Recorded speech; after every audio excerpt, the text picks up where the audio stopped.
Oh, my hair.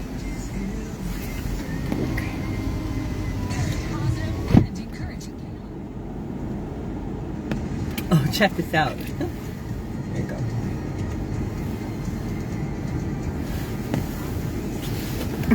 There we go. So I'm out and about today in disguise because I'm wearing pajama bottoms. I still don't feel great and I'm feeling like a baby. So I had a delivery to make and I just wanted to be allowed. I wanted to allow myself to wear my pajama bottoms. So I'm in disguise today. But yeah, I'm down here in Roseville, and I had a question posted on my page there, on the page, and I wanted to know what does, I'm stuck between the do or the does, Chesterfield, Roseville, Shelby Township,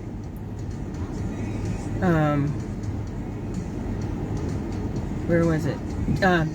New Baltimore, Shelby Township, Roseville, and Chesterfield. What do they have in? Oh, thank you. Thank you. Yeah, the question is, what do they have in common? Shelby Township, Roseville, Chesterfield, and New Baltimore. What do they have in common? I'll give you 3 guesses, and the first 2 don't count. And that would be, see, now this is fun. If these had been masks, I would have worn them for sure, because it goes right over your nose. That would have been cool. And you just can't talk to anyone. You can still go about your business, and your face wouldn't have broken out too. So here is what Shelby Township and Roseville, New Baltimore, and Chesterfield have in common. They all have been delivery recipients of spring flowering bulbs. Spring flowering bulbs. Fast and friendly delivery of spring flowering bulbs. Yes, you too can be the recipient of some bulbs by the incognito deliverer of bulbs. Fast and friendly concierge service. Plant shopper, plant grower, plant buyer, plant seller. I mean, plant deliverer. Just let me know.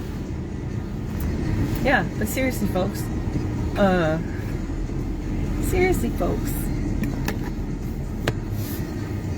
If there's something you want for bulbs, let me know.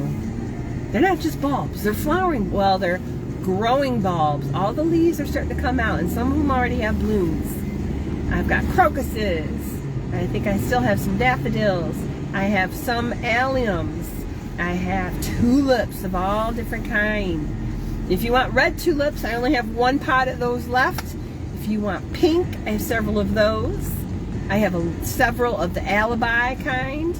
I still have 2 hanging pots worth of tulips.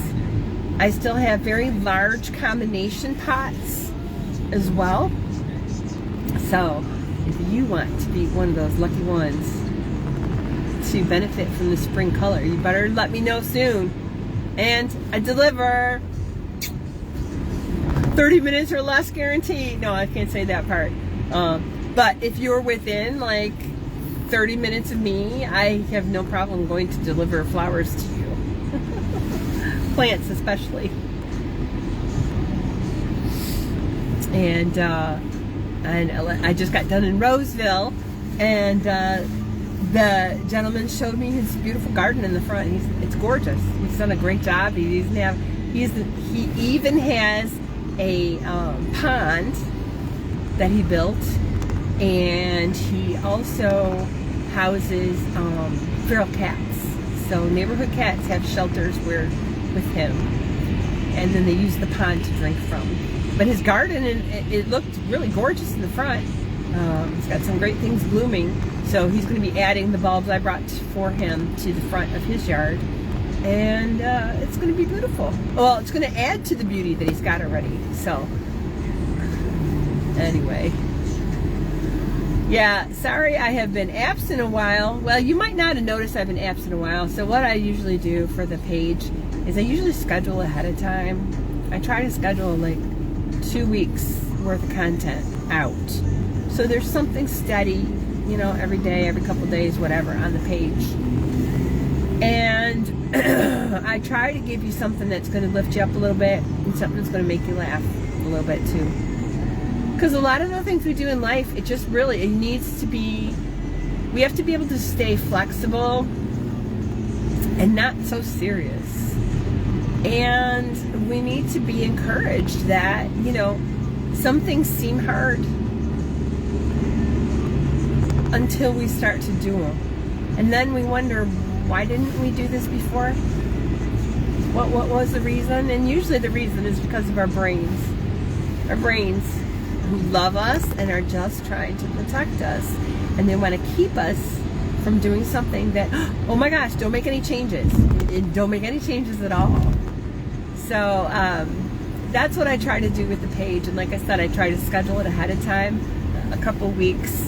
And then as I do things in the garden, or as I think of something I want to tell you guys about or remind you about, then I try to put something on the page about that. But you can tell from my voice, I'm like not, I'm sick again. And I feel like, okay, here's the thing.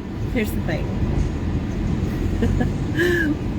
There's a saying, pride comes before a fall, right? Pride comes before a fall. And I know back in December I was like, oh, you guys should stay healthy by doing this and taking this, and this is what I take and this is what I take to stay healthy. So then last month I got some kind of allergic,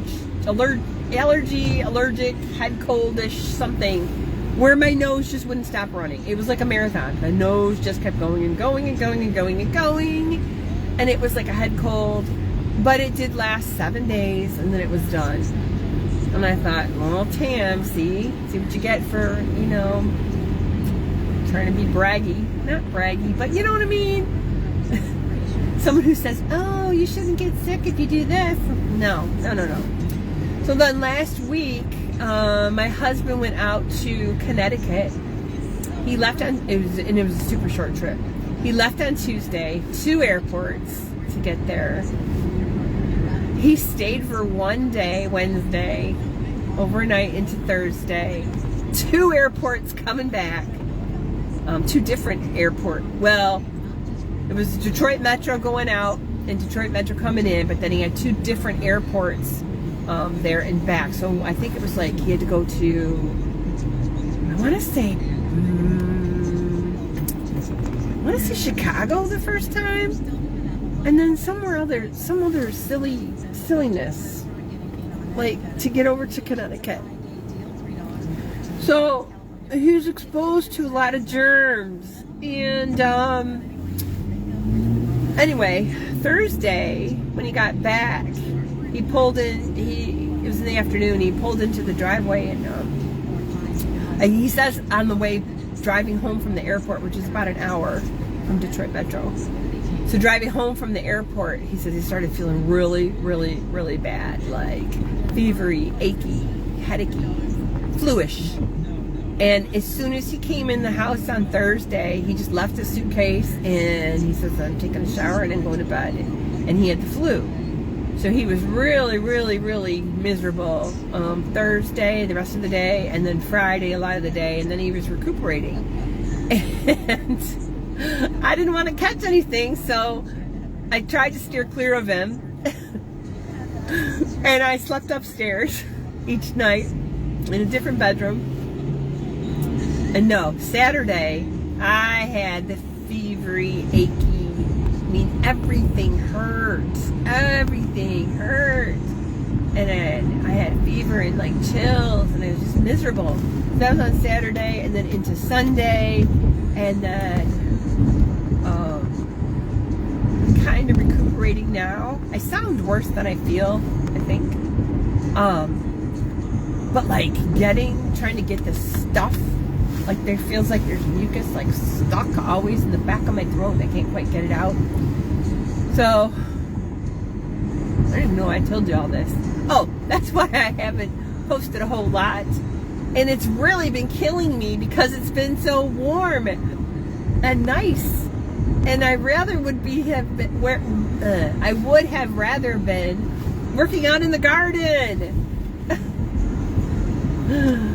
But there are times that you have to rest, and there's nothing else you can do. And it's funny, we joke because both of us, we used to just push through when we were sick. We used to be able to do that, and you just push through it, and it wasn't a big deal. But you know what?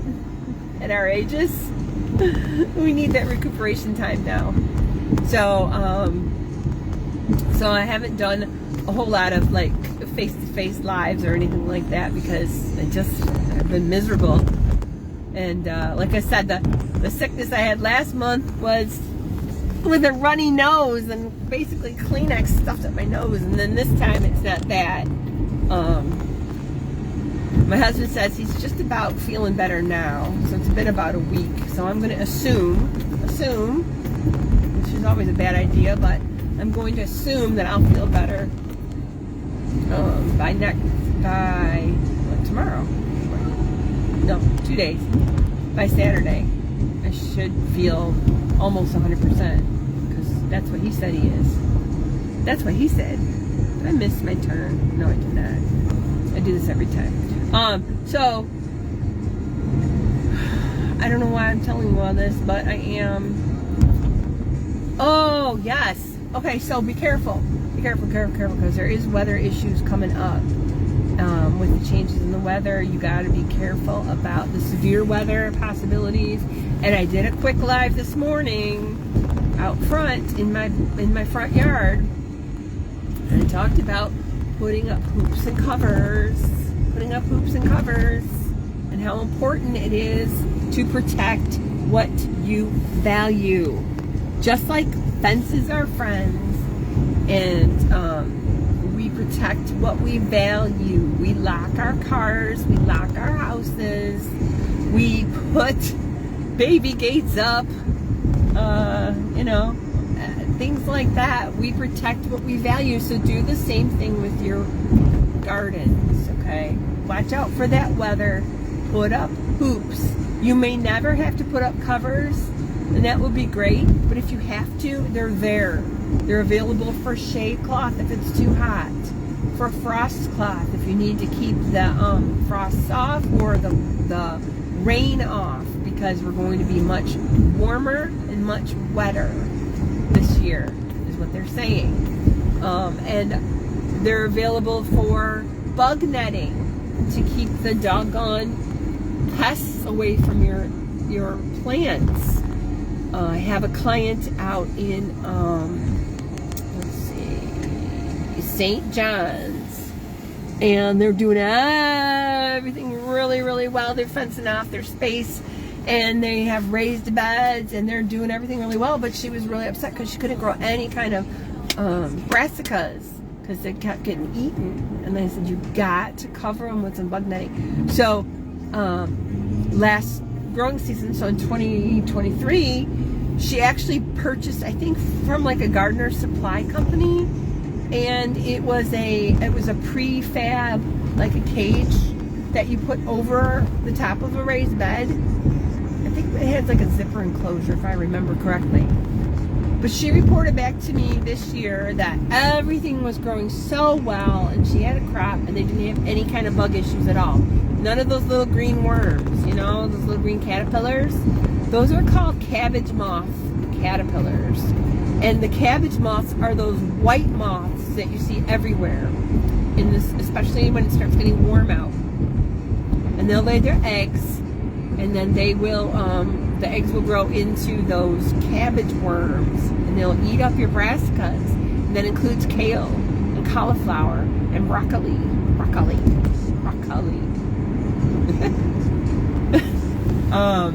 And cabbage, obviously. Anything in the cabbage family, they will eat up. And the cabbage moths, they're also really good at getting into the tiniest openings they possibly can find, because they're mamas. They're motivated. They want to lay their eggs.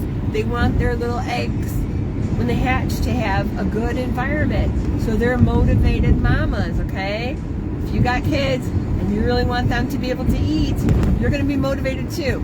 So think of that. Those little white cabbage moths are flying around and they're frantic and they're trying to look for things to lay their eggs on. And really, the only thing they lay their eggs on is the cabbage, the cabbage family, okay?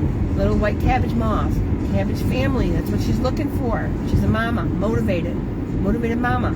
So, if you have put bug netting or screening or something like that over your brassicas, but there's even just the little tiniest little opening, like maybe it didn't close all the way or blew open in the wind, or if there's a tear and it made a little hole, those little cabbage moths then are good at getting those little holes, and they're gonna find a way to lay the eggs inside those brassicas, on top of those brassicas where you have them. So you have to, if you're going to cover them, then you have to be very careful when you're talking about cabbage moths that you are closing, securing things really, really well. Those prefab cages are really good because they're already made sturdy enough and easy enough to access, like the zippers, like tenting. It's like a tent. That it's really difficult to have a human failing, you know, because like there's all kinds of times where we got everything all ready and we got everything great. We're doing great, and then there's a human fail. So you could have like fencing all around your garden to keep the bunnies out, and your kid leaves the gate open. Woohoo! And then the bunnies come right in because they're like, well, there was no gate. The door was open. Why not? And that can happen with deer as well. You know, the bunnies come in, the deer come in, the dog comes in, the toddler comes in. That's from our human failings when we forget to close something up or secure something when it should have been secured. The other things the bug netting is really good for, and the frost cloths are good for, is keeping out your Japanese beetles. Japanese beetles are terrible. And those Japanese beetles are the grubs that you see in the lawn. The grubs in the lawn are the favorites of the skunk and the moles. And so your skunks will tear up your lawn. They won't like literally rip the sod off and roll away, but they will make big holes in your sod, in your grass, looking for the grubs. And you could be like, oh, well good, they're getting rid of the grubs, and then I won't have Japanese beetles. And I'm not saying that's how you sound, because you probably don't sound like that, but I'm just making a point here. But I've seen those holes now, and they're big enough that my husband complains about them. So you don't necessarily want the skunks eating the grubs. That's not necessarily a good thing to do. And then you don't want moles, and the moles are making their holes so they can eat the grubs and worms. That's what moles want, grubs and worms. And then, it's kind of like if you give a mouse a cookie. And then, once you have the mole holes, that's when the voles come in. And the voles, they don't want the worms and the grubs. The voles want the roots of your food, the roots of your plants, the roots of your vegetables, the roots of your perennials, your shrubs, whatever you got. They want the roots. So the moles make the big holes, and then the voles make the voles eat the roots. They use those holes to traverse the ground to eat the roots. So I told you all that to tell you this. Listen, if you are not wanting Japanese beetles to come and attack your stuff, and you want them to go somewhere else and eat, and go somewhere else and lay their babies that turn into grubs, that attract the skunks and the moles and then the voles, then cover your produce with that bug netting. That will keep your Japanese beetles away. Is it pretty? No, of course not. But it depends on what your definition of pretty is. What do they say? Beauty is in the eye of the beholder, right? I would much rather any day see plants protected from bugs than to see bugs chomping on the plants. It's just the way it is. That's what I think is beautiful. I think it's beautiful to see a beautiful rose that's intact versus a chomped up rose. I don't know why I said a rose, but apparently I had a lot of words to say today. It's okay. Okay, so yeah, that's what hoops are for, is to support your covers. And your covers are interchangeable. And there's been years where I actually have layers of covers. Where I've had like, I've had bug netting, and then on top of the bug netting I had frost cloth, and then on top of the frost cloth I had plastic layers. So if it was warm enough, I took the plastic right off. And then once there was no more danger of like frost or snow or sudden something or other, then I would like pull the frost cloth away and just roll it and leave the bug netting, right? And people say, well, isn't that like, isn't that a lot of work? Well, no. Like to access your plants, no. Because when you go to access your plants, you're just going to roll up whatever's there. You're just going to like tack it up for a minute, and then you're going to take care of your plants, and you're going to take your pictures underneath the, the coverings, and then you're going to put your coverings back. It's not that hard. It just takes a little bit longer time. It's not that big a deal. But what is worse is taking the time to plant something and then having to replant them. Oh, I forgot to say this about that. There you go. Did you see my pajama bottoms? Here's the other part about the covers and the critters. Guess what else those covers keep out? Even the bug netting. It will keep out the deer. Because deer, they want an easy thing. They don't want to have to work for stuff. And in the spring, there's so much to eat out there. So much. It's not like it's wintertime. I mean, wintertime they might try something, but in the springtime, there's so much to eat. So much lush vegetation from the wet weather and things. They're not going to want to bother your covered beds. So cover your beds. Even bug netting. Even bug netting is going to help with the deer, because they're not going to want to get in there. Now, if you don't want the bug netting, if you think that's not good enough, then consider getting chicken wire.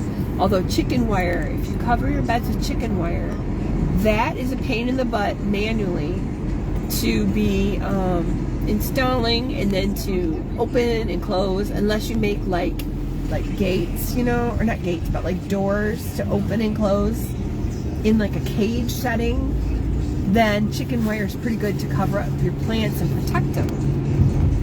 So now chicken wire is going to help protect from the bunnies, from the deer, from the gophers, from the chipmunks, because the holes are small enough they can't make it through. It won't protect against bugs, that'd be chicken wire. And it won't protect against mice or voles, that's chicken wire. And it won't protect against groundhogs, chicken wire. Chicken wire, I don't know why they call it chicken wire, because they say they use it for chickens, but here's the thing, if you made a pen of chicken wire, then a raccoon can cut through, they can bite through chicken wire. And they will. Hungry raccoons will bite the chicken wire. And So then they say for chickens to use hardware cloth. And it's like, really? So there's a whole lot of different coverings that you can use, and a whole lot of support ways that you can, a whole lot of ways you can support coverings. But it is important to protect your stuff. Protect what you value, man. Protect what you value. And people say, well, I'm not a very good gardener. Well, maybe you weren't, but maybe, you know, maybe as you get older, you're going to get better at it. Maybe when you're young, you just tried anything and it didn't work and you said, forget it, never mind, it won't work. I don't know. But don't stop trying. That's the thing. Now, if you keep trying the same thing over and over and over again, and the deer eat your stuff every year, and they continue to eat your stuff every year, and you're not changing what you do, I got no help for you, man. But if you're willing to try something new and see what happens, let's see what happens. I had a client in Shelby Township. She grew a plot in her area. She had an area of her yard that was just for her, and she was growing food, and she wanted us to install deer fencing for her area. And then her dad, they were having a competition. Her dad grew food in the same size plot right nearby without deer fencing. And they were having a friendly competition to see who could grow more food successfully. The deer fenced yard, or her yard, or his. And I think she won. I think she grew more food in her deer fence plot. But try something new. You know, maybe you're like, well, I just don't know if fencing will work. Well, if you don't know, that means you haven't tried it. And if you say, well, I think maybe fencing is too expensive. Well, that's because you haven't checked into it. I think maybe something, that means you don't know. And that's okay. So let me just tell you a couple things. So T-posts, a T-post itself is going to run you about, T means what it looks like from the top. If you look at the post from the top, it looks like a T. It's the kind that just has those little bumps on it. And they come in all different sizes. An 8-foot post would probably run you, I think it's about $8 or $9. And you run one of those every 10 feet. If you're going to do for deer, about every 10 feet is good enough. So if you've got a 20-foot plot, you need 1, 2, 3 on one side, 4, 5, 6, 7, 8. Basically, you need 8 posts, okay? So maybe that's where the most expensive part is. But they're reusable, and you can use them for all kinds of different things as well.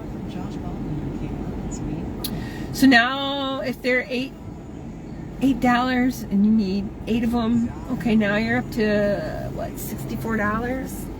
Okay, then you're like, well, then what about deer fencing? It's so expensive. It depends on where you shop. Don't say that. You don't know that. Is your time and energy worth a little bit of cost? It's not that costly because you can get 7-foot fencing at Walmart for like $25. 100 feet of 7-foot fencing.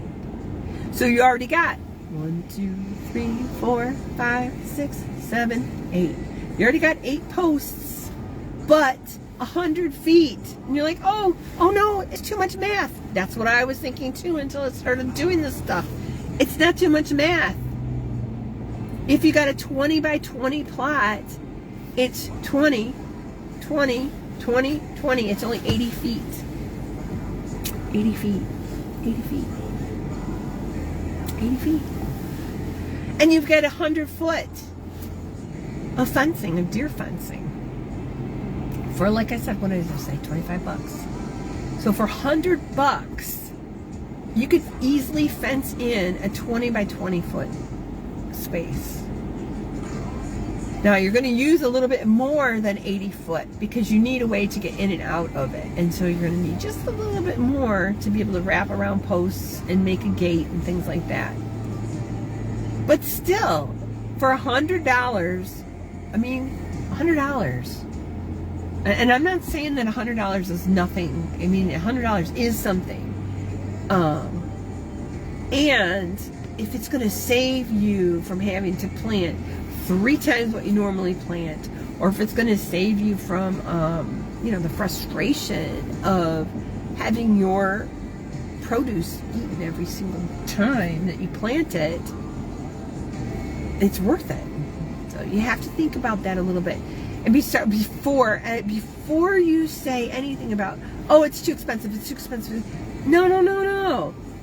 You have to say, how can I make it less expensive?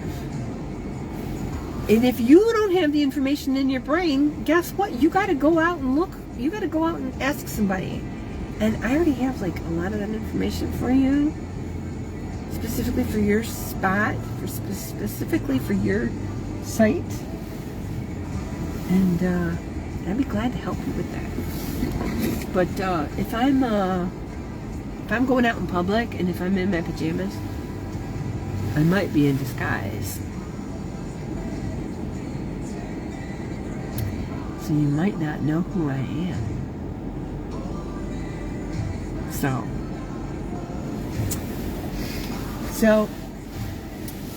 yeah, hey, I was wondering, do you happen to know anyone that knows anything about protecting gardens?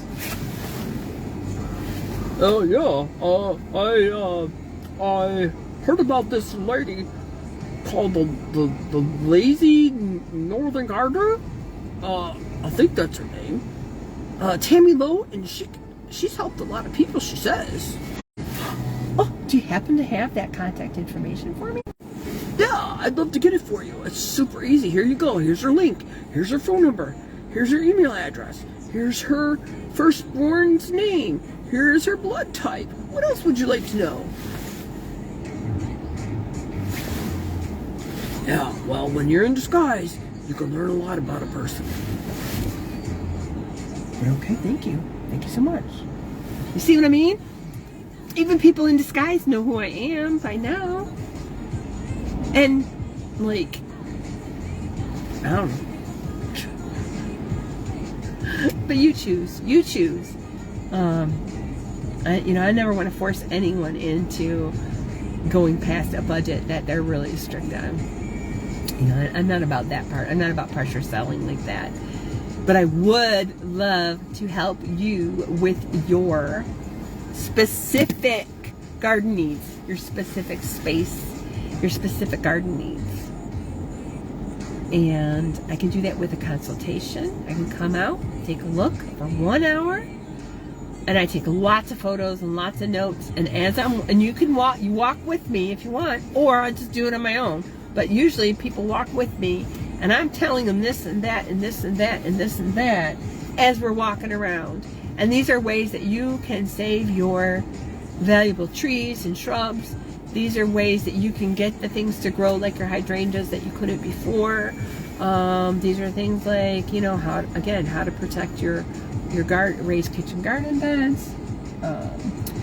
Where's the best place to put this certain tree? Where's the best place to plant these perennials? What kinds of fruit trees could I grow here? Or what kinds of herbs do you recommend over here? Do I have enough sunlight in this spot to grow a garden? It's all a shade garden. What can I grow? Like, all kinds of things.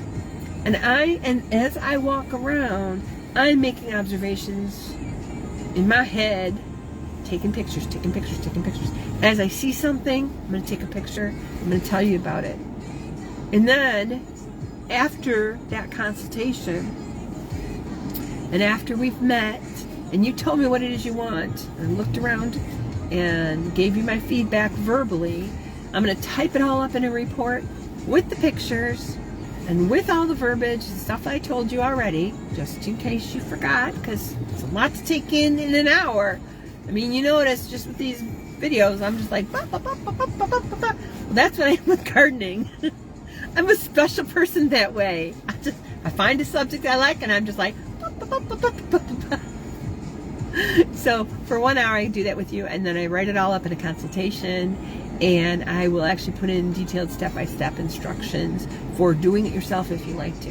And then I'll also tell you, you know, the thing that you brought me to you, whatever it is you called me for. I'll tell you specifically, you know, I'll give you quotes on what I can do for you, and then I'll give you like optional things, services that are available, you know, after that or later on in the year. And then you get to pick and choose, you know. I'm not gonna high pressure you. If my quote comes in and you're just like, what are you, crazy? Can you redo that without insanity? And I'll be like, okay, let me see what I can do. Because I did have a client that wanted raised kitchen garden beds, and it was a little bit shell-shocked at the cost, because they hadn't budgeted for that. And they said, can you rewrite it so that we rebuild the beds and then you do the rest? And I said, absolutely, sure. And the cost came down. And the time that they were able to plant was a lot later in the year, though, too. So I think I came out in March, and they were not able to plant into their first bed, well, into both their beds, until July. So March, April, May, June, July. So 4 months, because they had somebody they knew make the beds. You know, if you asked me to make the beds, then your starting date would have been March, probably. I probably would have had them built and filled and installed at the latest by April. So, but that's okay. If you want to save money, it might cost longer in time. Just understand that. That's fine. If you want to build them yourself, and I can make design plans for you too. I can do that. Right down to, you know, what size wood you need, how many screws you might need, what kind of fasteners, all the materials that you might need, so that it's like you just print it off, you go to Lowe's or wherever you're going to get your supplies, and you just say, I need this, please, and can you put it in my car? And then you bring it home, and then you follow the instructions that I wrote out for you with diagrams and pictures and all that stuff. So I can do build plans for you. I can do planting plans for you. So like maybe you made to a house, and it already has some raised kitchen garden beds in there, and you're like, or raised beds, and you're like, man, I don't know what to do to get this up and running. I can tell you specifically what to do, and like how to check your soil and see what's in there. And and if you tell me what it is you want to grow, I can tell you exactly like how much space and where to put your little plants or seeds or whatever to maximize that space and for the best health of the whole area, the whole garden. So I can do build plans, planting plans. I can do designs for you.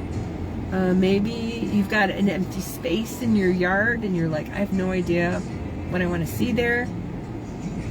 Or you're like, I kind of have an idea of what I want to see there, but I don't know how to design it all out. I don't know what to buy or how, you know, what grows how tall. I can help you with that too. So, okay, I think I'm out of words. Yeah, I think that's pretty good too.